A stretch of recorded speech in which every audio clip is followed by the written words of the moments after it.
Aquatic weeds have become an unsightly global problem and can severely impact or even destroy aquatic ecosystems if left untreated. Despite the obvious dangers, chemical treatments are often recommended to eliminate weeds on waterways. These chemical solutions are sprayed onto water surfaces in order to kill the weed overgrowth, which sinks to the bottom of the waterway, leading to toxic biomass buildup.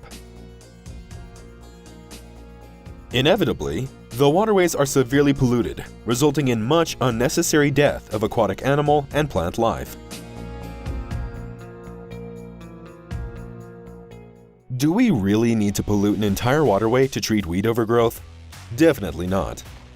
WeDo safely and completely removes all weeds without any harmful chemicals or negative impact on the environment, leaving the waterway beautifully clean and instantly available for fishing, swimming, or irrigation. The water is also left completely free of toxic biomass buildup. With more than 30 years of industry-leading experience, WeDo is perfectly equipped to clean any waterway the right way. Let us eliminate those weeds without disrupting the delicate ecosystems of our waterways. Contact WeDo today to learn more about environmentally safe weed harvesting.